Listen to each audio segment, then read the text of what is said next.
What are subtle red flags at a job interview that say working here would suck? Was interviewed by a senior programmer and the department head. The department head was continuously making condescending remarks towards the other interviewer. Poor guy just sounded broken. Hope he's somewhere else now. On a second interview, the general manager brought me into the conference room with his 8 managers present. At first I thought it was a meet and greet, but no, they grilled me for an hour and a half.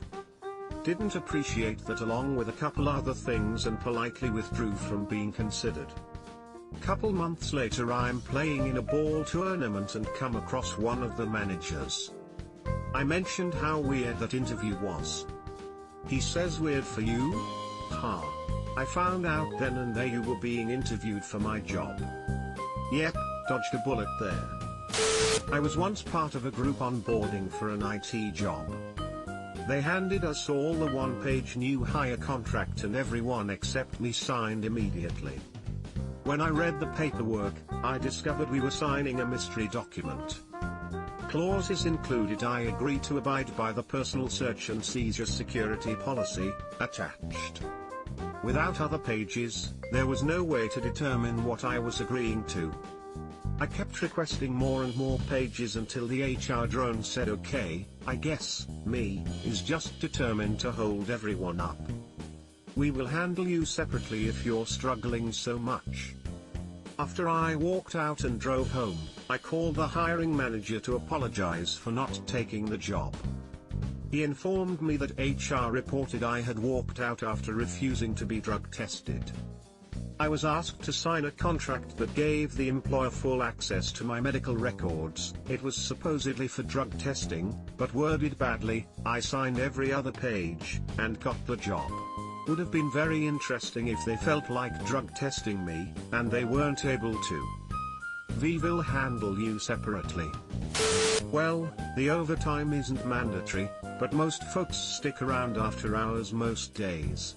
Spoilers, the overtime is mandatory. Fantastic. You should know that if you choose me for this position, I will be declining the optional overtime. I mean, if you're going to walk anyway, it might be funny to call their bluff. With all these bummer stories, I'd like to tag onto your post to tell a good story. I was hired as a freelance photographer at a per day rate. It was a catalog studio with about 5 other photographers working there. At the end of the first day, the studio manager asked me if I could stick around for a couple of extra hours. Not cool, I'm on a day rate, so, more work, same money. But my first day, what am I going to say, except, of course. This happened day after day on my first week there, and on Friday they asked me if I could come in on Saturday. I figured that would be at my day rate and I went in. In the afternoon, the studio manager walks over to me and hands me a thick wad of dollar. I didn't say anything, I just put it in my pocket, but after she left, I asked one of the other photographers what that was about. He said that it was for our overtime and Saturday pay. If I remember correctly, it was about $600. Nice. My GF once during interview, whilst touring the business premises, with the director of development, asked, "Do you do flexible working, or work from home some days?" The development director looked longingly as if that was an unachievable dream and said, "Oh, I'd love to do flexible working. Do you have coffee in the break room?" Alas, there are dreams that cannot be. When they ask out of nowhere, "What clients can you bring with you?" I interviewed with MetLife Insurance about 20 years ago. They demanded that I provide them with a contact list of no fewer than 100 friends and family. Note out of that quickly. Massive red flag, usually signs of MLM. If they tell you not to discuss pay. I never ever followed this rule. It's important to find a way to broach the subject with your coworkers. If they are of the mind frame that it's impolite to ask someone their pay, then tell them yours and pay very close attention. Do they smile a bit? Do they look disappointed? Try to gauge from that.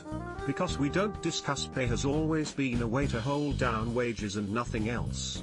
It's illegal, but unfortunately it occurs anyway. I had worked at my job for 4 years when I accidentally found out that 2 new male hires that were my CEO's buddies were making 150k more than me. The new accounting person had forgotten to remove the notes section of the annual budgets we handed out at a business meeting. I confronted my CEO and CFO about it, and they made every excuse in the book to try and justify/deny the extreme pay disparity, even though at the time 90% of our sales revenue had been booked by me. They reprimanded me in writing for asking questions about employment contract terms and refused to answer. Come to find out, the new hires were actually greater idiots than I could have ever imagined and were tracking internal emails in our sales tracking system. Nobody knew, but me. Spent 4 months after my initial confrontation learning everything I could about employment law and screenshooting emails of them plotting to demote me, not give me my full commission, give the guys my clients, tell the salesman not to talk to me about their contracts, etc. When they finally had the meeting with me about restructuring the team, I walked right out and called an attorney. That restructure was the final nail in the coffin, allowing to prove direct retaliation. They didn't think a single thing was wrong till they got the notice of representation and request for my personnel file.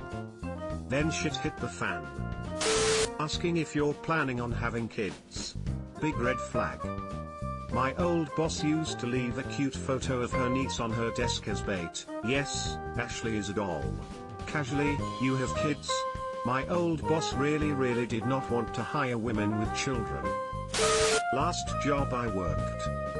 Yay, everyone here is new, but it's totally because of COVID. The boss doesn't like people going out to get lunch because they're afraid you'll never come back, so being your own lunch you'll get weird looks if you leave on time. It was a Chinese-owned company with heavy Chinese work culture influence, so you were expected to stay overtime all week. Also, the people here are nice, but it's pretty stressful. Eater, also was told by my trainer, you want to know the best advice I can give you? Find another job. This was like my second week in. They are afraid you'll never come back is so funny to me, smiley face. You'll get weird looks if you leave on time. Wow. This actually happened to me. Interviewer, do you have any questions for us? Me, what is a challenge this department has recently faced? Interviewer, job security. Lamau, gotta give them props for honesty. At that point he should have just gotten up and opened the door and gestured out. How do you even answer after that? Just okay and walk away? At my last place of work, the person interviewing me had a printed cartoon on their wall of someone who looked like a bomb had blown up in their face, with the caption, I spoke with boss name about it. I guess we're still doing it. That wasn't subtle at all, but I ignored it. The boss was an absolute tyrant who wouldn't listen to her staff, consider changing her mind about anything, or let people do the work they were best suited to do. She wouldn't show up for weeks at a time. The job itself was decent, but she was the worst boss I've ever had. There's a good saying, people often don't quit jobs, they quit managers. I just quit a horrific boss that has a nameplate that says boss lady proudly on her desk, and mentioned her title of CEO constantly. Everyone looks tired, also you don't see anyone in your department before working in it other than the boss. Made this mistake a few times, was the worst jobs. During my last semester in nursing school, I went ahead and started applying for jobs. One was on a neuro floor, adults, at a local hospital. Interestingly enough, my own neurologist worked at that hospital. Anyway, the posting showed day shift 312s, which is what I wanted. I got a call to interview 2 days after applying. When I got on the floor, everyone looked absolutely exhausted. However, the part that bothered me was that no one said hi or smiled when I introduced myself. They just ignored me while I was waiting on the supervisor. I interviewed with her, as well as 3 other nurses on the floor. There was a desperation in their faces, and I think they were hoping this new grad would be grateful for a job.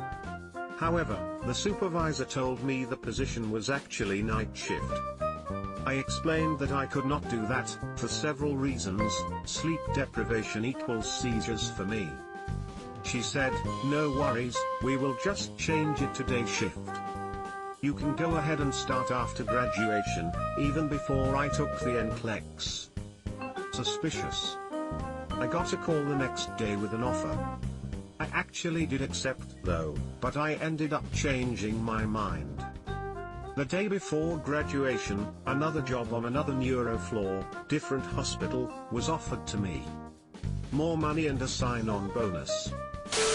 Subscribe for more hot Reddit takes in your inbox, guaranteed.